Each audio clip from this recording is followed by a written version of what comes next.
ஆண்டவராகிய இயேசு கிறிஸ்துவின் இனிய நாமத்தில் உங்கள் யாவரையும் நான் வாழ்த்துகிறேன்.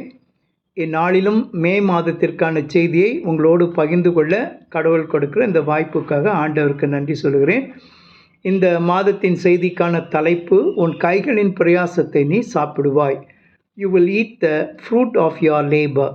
கண்களை மூடி நாம் ஜெபிப்போம். எங்கள் கண்மலையும் மீட்பருமாகிய கர்த்தாவே, வாயின் வார்த்தைகளும் எங்கள் இருதயத்தின் தியானமும் உம்முடைய சமூகத்தில் பிரியமாய் காணப்படுவதாக. ஆமென். சங்கீதம் 128:2, உன் கைகளின் பிரயாசத்தை நீ சாப்பிடுவாய், உனக்கு பாக்கியமும் நன்மையும் உண்டாயிருக்கும். Psalm 128:2 in NIV, you will eat the fruit of your labor, blessings and prosperity will be yours. கிறிஸ்துவுக்குள் பிரியமானவர்களை, இவ்வருடத்தின் 4 மாதங்களை கடந்து இப்புதிய மாதத்தை காண செய்த கர்த்தருக்கு நன்றி. சென்ற மாதத்திலும் நம்மை பாதுகாத்து வழிநடத்தி சுகம், பலன், ஜீவன் அருளிய தேவனுக்கு ஸ்தோத்திரம். கடந்த மாதத்திலும் கிறிஸ்து உயிர்த்தெழுதலின் நன்மைகளை நாம் அனுபவித்து அதை மற்றவர்களுக்கு சாட்சியாக அறிவிக்க நம்மை பலப்படுத்திய ஆண்டவருக்கு நன்றி. மே மாதத்தின் முதல் நாள் ஒரு சிறப்பான நாளாகும். உலகமெங்கும் இந்நாள் மே தினம், மே டே என்று அனுசரிக்கப்பட்டு சிறப்பாக கொண்டாடப்படுகிறது.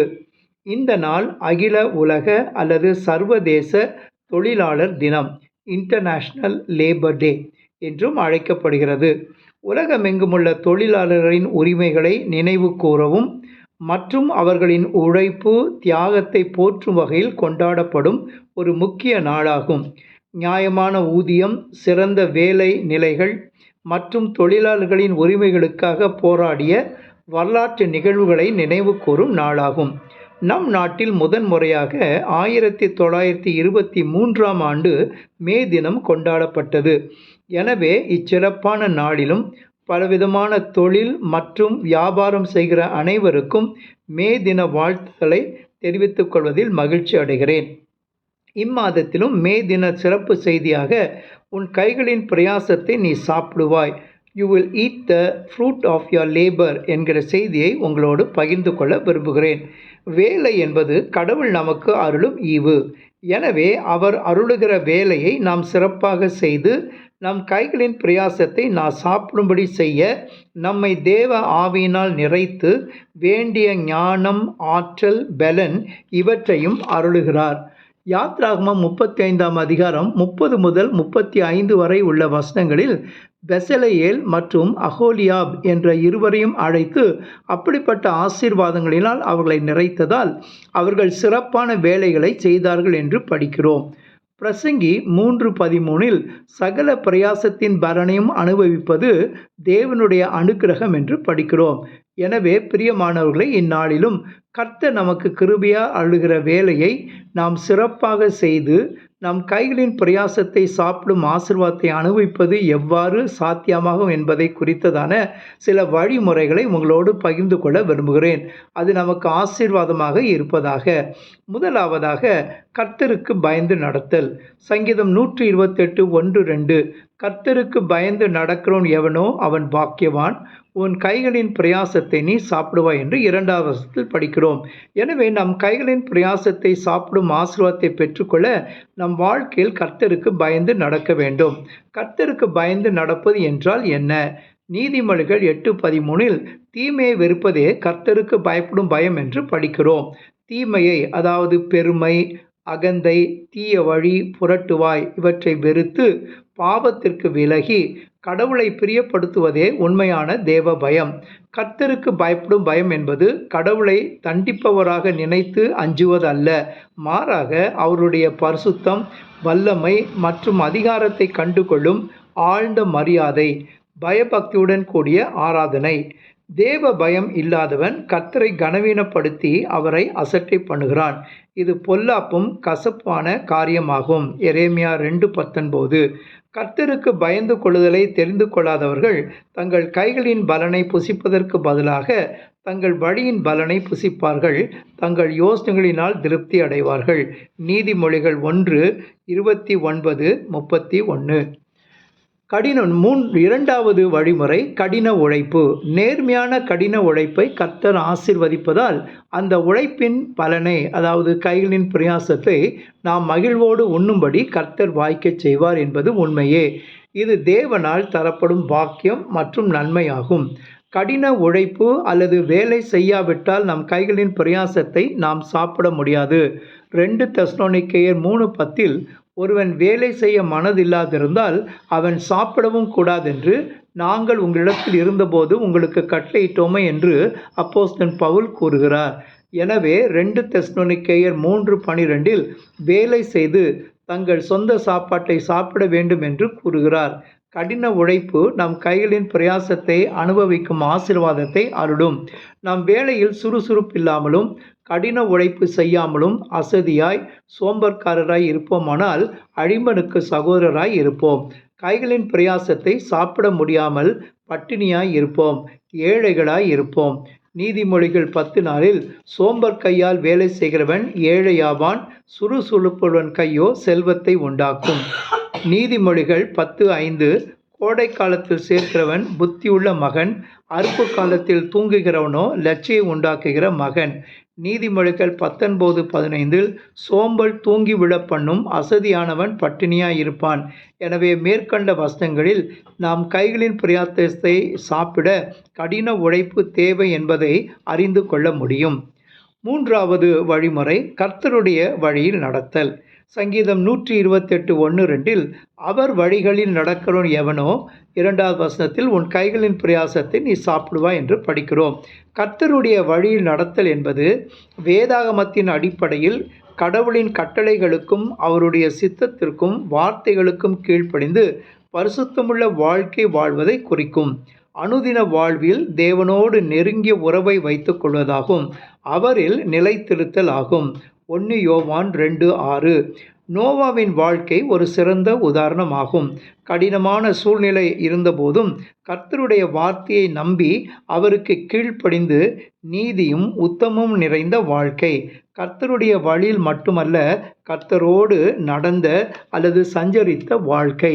அப்படி கர்த்தரின் வழியில் நடக்கும்போது நம் கைகளின் பிரயாசத்தை நாம் சாப்பிட முடியும். ஏசாயா 62:8 இனி நான் உன் தானியத்தை உன் சத்துருக்களுக்கு ஆகாரமாய் கொடேன், உன் பிரயாசத்தினால் ஆகிய உன் திராட்சை ரசத்தை அந்நிய புத்திரர் குடிப்பதும் இல்லை என்று படிக்கிறோம்.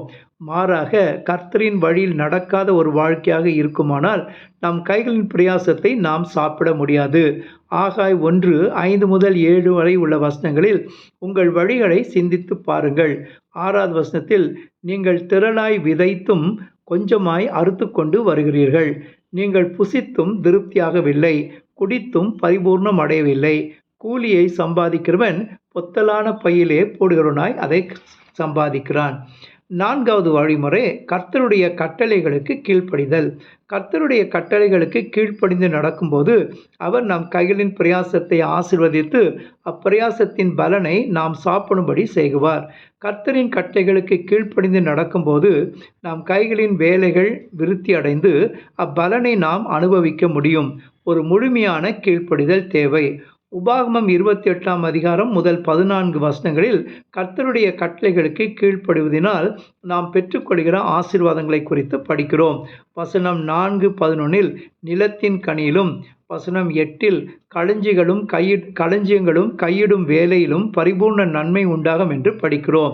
எனவே கர்த்தருடைய கட்டளைகளுக்கு கீழ்ப்படிதல் என்பது நம்முடைய கைகளின் பிரயாசத்தை நாம் சாப்பிடுவதற்கான ஆசீர்வாதத்திற்கான திறவுகோலாய் அமைகிறது. 5வதான கடைசியான வழிமுறை பொருளாசை இல்லாதிருத்தல். லூக்கா 12ஆம் அதிகாரம் 15 முதல் 21 வரையுள்ள இயேசுவின் உவமையில் பொருளாசை உள்ளவன் தனக்காகவே பொக்கிஷங்களை சேர்த்து வைப்பதால் அவன் கைகளின் பிரயாசத்தை சாப்பிட முடியாதபடி அவன் ஆத்துமா எடுத்துக்கொள்ளப்படும் என்று இயேசு கூறுகிறார். இவ்வுவமையில் சொல்லப்பட்ட ஐஸ்வர்யவானின் நிலம் நன்றாய் விளைந்தது. அது அவனுடைய கடின உழைப்பு. ஆனால் அக்கடின உழைப்பிற்கு வேண்டிய பலன், திறமைகள் அருளியது தேவன் என்பதை அவன் முற்றிலுமாக மறந்து தன்னுடைய திறமையே சாமர்த்தியமே அதற்கு காரணம் என்று நினைத்தான். அது மாத்திரமல்ல, அவ்விளைச்சலை தனக்காகவே பயன்படுத்த யோசித்து தன் களஞ்சியங்களை பெரிதுபடுத்தி விளைந்த பொருள்களை அநேக வருடத்திற்கு சேமித்து வைக்க திட்டமிட்டான். ஆனால் தேவன் அவனை மதிகேடனே என்று அழைத்து, இந்த ராத்திரியிலே உன் ஆத்துமா எடுத்துக்கொள்ளப்படும், அப்பொழுது நீ சேகரித்து வைத்த பொருள்கள் யாருடையதாகும்? அவன் கைகளின் பிரயாசத்தை சாப்பிட முடியாது என்பதை உணர்ந்து கொள்ளும்படி அப்படி கூறினார். எனவே அவனுடைய கடின உழைப்பு பாராட்டத்திற்கு உரியது. ஆனால் என் சாமர்த்தியமும் கைபலனுமே இந்த ஐஸ்வர்யத்தை எனக்கு சம்பாதித்தது என்று தன் இருதயத்தில் சொல்லி மனமேட்டிமை அடைந்தவனாய் காணப்பட்டான். உபாகமம் 8:17 அவ்வாறு சொல்லிக்கொள்ளாமல் எச்சரிக்கையாய் இருக்க வேண்டும் என்று நாம் படிக்கிறோம். ஐஸ்வர்யத்தை சம்பாதிக்க பலன் கொடுப்பவர் கர்த்தர். உபாகமம் 8:18. எனவே கடின உழைப்பின் காரணமாக அதிக விளைச்சல் இருந்தும் அந்த காரணராகிய தேவன் இல்லை என்ற மனப்பான்மையுடன் செயல்பட்டதால் அவன் மதிகேடன் என்று அழைக்கப்பட்டான். சங்கீதம் 14:1 மற்றும் 53:1 தேவன் இல்லை என்று மதிகேடன் சொல்லுகிறான் என்று படிக்கிறோம். தேவனை மறந்து அவரை மகிமைப்படுத்தாத ஒரு வாழ்க்கையினால் தன் கைகளின் பிரயாசத்தை சாப்பிட முடியாத ஆசீர்வாதத்தை இழந்தான். பிரியமானவர்களே, இந்நாளிலும் நம் கைகளின் பிரயாசத்தை சாப்பிடுவதற்கான வழிமுறைகளை அறிந்து கொண்டோம். சற்று நம் வாழ்க்கையை ஆராய்ந்து பார்ப்போம். நம் கைகளின் பிரயாசத்தை சாப்பிடும் ஆசீர்வாதம் நம் வாழ்வில் உண்டா? அல்லது எவ்வளவோ முயன்றும் உழைத்தும் ஆனால் என் கைகளின் பிரயாசத்தை நான் அனுபவிக்க முடியாதபடி என் சம்பாத்தியங்கள் எல்லாம் பொத்தலான பையில் போடப்பட்டதாக காணப்படுகிறதா? ஆகாய் 1:6. அதன் காரணம் என்ன என்று சற்று சிந்திப்போம். கர்த்தருக்கு பயந்து வாழாமல், அவருடைய வழிகளில் நடக்காமல், அவருடைய கட்டளைகளுக்கு கீழ்ப்படியாமல், மேன்மையான சிந்தையோடு தேவனை மகிமைப்படுத்தாமலும் வாழ்ந்து கொண்டிருப்போமானால் இந்நாளிலும் நம்மை தாழ்த்தி ஒப்பு கொடுத்து பரிசுத்தமான கடவுளை பிரியப்படுத்தவும் மகிமைப்படுத்தவும் வாழ நம்மை அர்ப்பணிப்போம். அப்பொழுது நிச்சயமாகவே நம் தொழில்கள், வியாபாரங்கள் இவற்றின் மூலம் நாம் பெறுகிற சம்பாத்தியத்தின் பலனை நாம் சாப்பிடும் ஆசீர்வாதத்தை பெற்று அனுபவிக்க முடியும் என்பது உண்மையே. அப்படிப்பட்ட கிருபையை கர்த்தர் நம் ஒவ்வொருவருக்கும் தந்து நம்மை ஆசீர்வதிப்பாராக. ஜெபம் செய்வோம். இன்றைய தினமதிலும் தோளில் எந்தெந்த வகைகளிலும் உன் திருமறைப்படி ஒழுகிட எமக்கருள் ஊன்றிய காத்து கொள்வாய். உன் திருமறைப்படி ஒழுகிட எமக்கருள் ஊன்றிய காத்து கொள்வாய். தோத்திர பாத்திரனே தேவா, தோத்திரம் துதி உமக்கே. நேத்திரம் போல் முழு ராத்திரியும் காத்தாய் நித்தியம் துதி உமக்கே. எங்களை அதிகமாய் நேசிக்கிற பரிசுத்த தகப்பனே, இந்நாளிலும் எங்கள் கைகளின் பிரயாசத்தை சாப்பிடுவதற்கான வழிமுறைகளை அறிந்து கொண்டோம். அநேக வேளைகளில் எங்கள் கைகளின் பிரயாசத்தை சாப்பிட முடியாமல் எங்கள் முயற்சிகள், சம்பாத்தியங்கள் பொத்தலான பையில் போடப்பட்டது போல காணப்பட்டதால் இந்நாளிலும் எங்களை தாழ்த்தி ஒப்பு கொடுத்து பரிசுத்தமான கடவுளை பிரியப்படுத்தவும் மகிமைப்படுத்தவும் வாழ அர்ப்பணிப்பதால் நாங்கள் செய்யும் தொழில்கள், வியாபாரங்களில் எங்கள் கைகளின் பிரயாசத்தை சாப்பிடும் ஆசீர்வாதத்தை அனுபவிக்க கிருபை செய்தல் வேண்டுமாய் இயேசு கிறிஸ்துவின் மூலம் வேண்டுகிறேன் பிதாவே. ஆமென்.